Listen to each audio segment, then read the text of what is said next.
With all the planning done, script written and setup finalized, it's time to actually record the activity.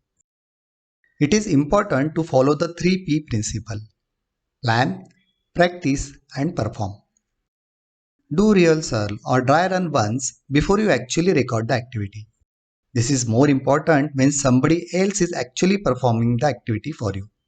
It is better to discuss the activity in detail with students beforehand and do some rehearsals. Dummy session or initial shooting can also be taken so that students can see themselves perform before you start the real recording. Let us discuss some important points during the production phase. Shot size is how much of the setting or subject is displayed within a given frame of a video. Though the movie industry has defined set of shots with details, we will use only 2-3 shot sizes during the activity recording. Initial part of the activity should cover the complete setup. This can be followed by activity close-up and then extreme close-up if applicable. In this video, movement of the car and wheel is shown first, followed by close-up and other angles.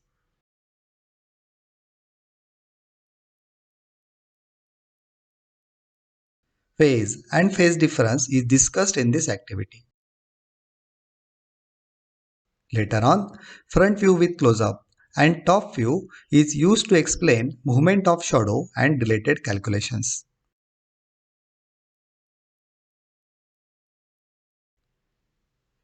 Components of force can be visualized in this activity.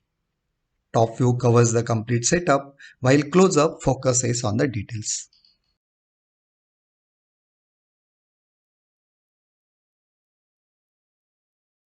You can quickly review activity footage immediately after recording. Here, source of the incident laser is not very clear. This is corrected by taking another shot to cover laser activity as well. You can always zoom in on a particular area in the editing phase, but you cannot add any objects to the frame once it is recorded. I normally prefer long shot for this. Take extra footage of setup, individual objects from different angles. This comes handy during the editing phase. Key events should be zoomed in.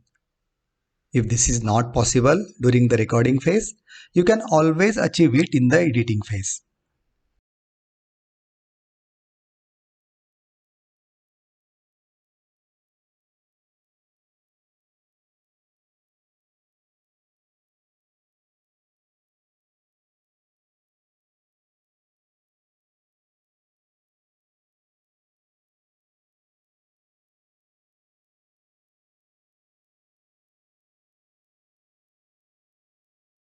I normally prefer to use landscape mode as it gives me more space horizontally.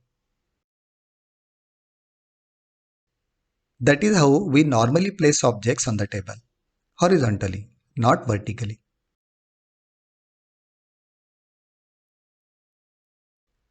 Use the grid line feature of your phone camera so that you can position objects in the frame as planned. I recorded this activity over the span of 7 days. Recording of each session was stored in a separate folder. Take 1, take 2, take 3 and so on. After every recording, clips are reviewed, named and sequenced. It is better to do this activity immediately after recording as our memory is still fresh and the job is done well.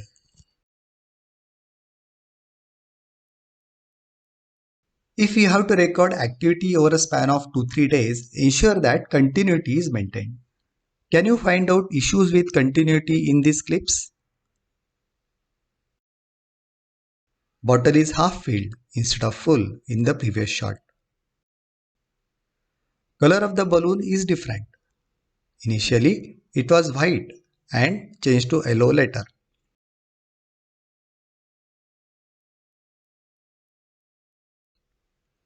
Orientation of the bottle is changed. Keep sound recording on during shooting. This can be always removed later. You can use sound from the activity to create liveliness in the video. Sound can also be used to sync multiple video tracks. We will cover this later in post-production or edit phase.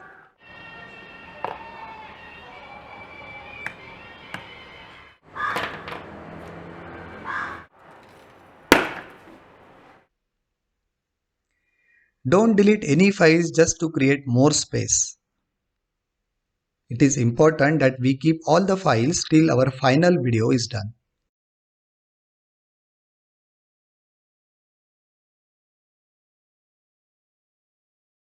For recording longer durations, keep the power bank handy. I am capturing the movement of shadow throughout the day. Camera phone along with the power bank is kept inside a well-ventilated cardboard box. To take care of winds, heavy weight is kept on the top. After tracking the movement of sun, extra cover is provided on the front side. Stones are placed on the setup as well to take care of the wind. I will remove that stone in the top right corner in the editing phase.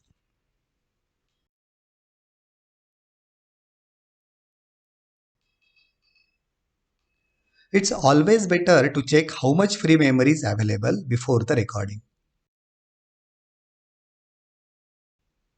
I have 20 GB of free memory. In order to understand how much is enough, let us explore the settings on my video camera. I can record videos in different resolutions as well as frame rates. But this may not help in calculating the final size of the video. Calculating the size of video is slightly complicated. It takes into consideration duration, bit rate, and compression ratio. To keep it simple, I recorded 1 minute video for each category and found out the file size. You can do the same for your phone as well. Normally, I prefer to record with 1080p mode at 30 frames per second.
It's good to include some behind the scene footage in the final video.